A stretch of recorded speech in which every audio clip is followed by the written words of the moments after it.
The Umbrella Corporation, creator of the spreading T-virus, has practically collapsed, and no cases involving BOWs have been reported since the Raccoon City incident. This is Resident Evil, the DARKSIDE Chronicles, a game that will make you never want to go into a dark sewer filled with mutants and zombies again. They used to be such nice places. This is a shooter on rails for the Nintendo Wii that starts you off in a South American jungle, investigating the disappearance of numerous young girls in a village, and then sends you back through some events in Resident Evil 2 and Code Veronica. As a light gun style shooter, very cool game. Fans of the Resident Evil series and the House of the Dead series will love this game. There's no one left.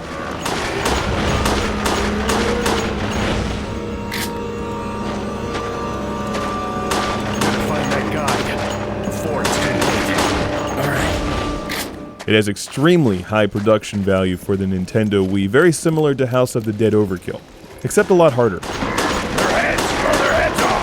The constant first-person perspective handheld camera-style movement makes aiming extremely difficult in this game, and they don't give you a very good calibration system to aim your zapper, either your Wii zapper or your Wii controller. You don't need a zapper to play the game. You can just play with your controller and nunchuck. But where the House of the Dead games give you a really nice calibration setup, this one doesn't really do that. Kind of strange, because everything else in the game is so high quality. Alright, we've got girls, guns, and monsters, the three main food groups for a horror survival style video game covered here. Lots of end bosses, all kinds of things to shoot and discover. What a top shelf game from Capcom. Alright, let me go back to the beginning. My fight against bio-warfare all started in a zombie-infested ghost town. My first and only day as a police officer. This brings back some memories. Raccoon City, it's been a while. So, Claire, after we fight off the zombie invasion, want to go out? Chuck E. Cheese, get you a pizza? Stuff my brother taught me would work. Stars. A special forces. Few video game characters could pull off her outfit. Mario would look terrible in that. If it's been a while since you've played Resident Evil 2, it's a lot of fun playing it with this perspective. Before you start each mission, you can also choose which character you'd like to play as. As you play through the game, you also pick up new weapons, unlock cinematics, and you find gold which you can use to upgrade your guns. Very cool, and you can play it over and over again like any excellent arcade-style game, competing against yourself for the best score. To make it even better, you can play two players co-op on screen at the same time, blasting waves of zombies, mutant frogs, insects, and anything else that the developers' wildly creative imagination can come up with to somehow mutate and turn evil.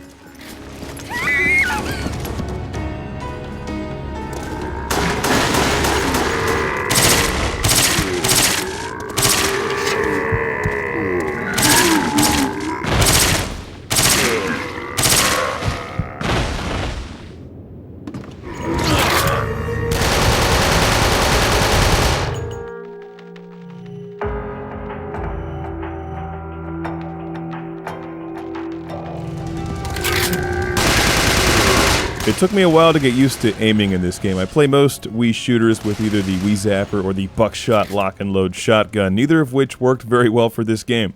I used the Zapper, but I took the nunchuck off and used the nunchuck in my left hand, which you also shake to reload, and then used the handle in Wii Zapper with the Wii mode in it to shoot the zombies.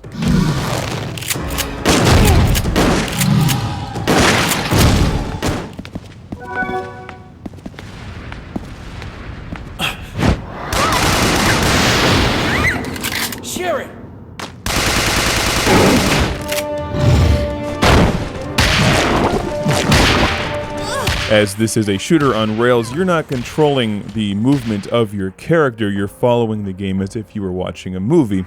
And you can play it over and over again and increase the strength of your guns to even do more damage, sort of memorizing where the zombies are, but the ridiculous amount of shaking and screen movement makes each playthrough the game different no matter how many times you've played it. In one sense, the amount of screen movement is frustrating. On the other hand, it keeps the game fresh and interesting each time you play it. Why don't you give it a try? Visually and in the sound department, it's outstanding. One of the best looking games on the Wii. It's too bad every game on the Wii does not look like this one. Resident Evil blows away pretty much everything except the top shelf Wii games. Flashlight. What was that? Yeah. Nice flashlight effect. The voice acting in the game fits it quite well. It's not nearly as cheesy and over the top as the House of the Dead games. It's definitely consistent with the Resident Evil series, which has always been known for having a very high production value to begin with.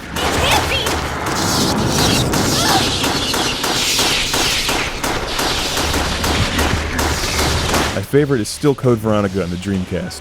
Followed by this one. I really enjoy arcade-style shooters. The House of the Dead series has always been one of my favorites. This is really just as good, and it gets an excellent release on the Wii, which has not been the best game console lately for action games. Nintendo Wii owners craving more M-rated blasters with high production value should run out immediately and pick up this game. There's no backing down now.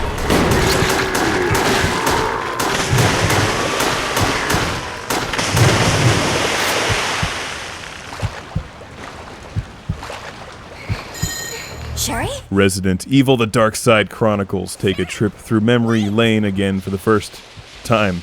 I like it.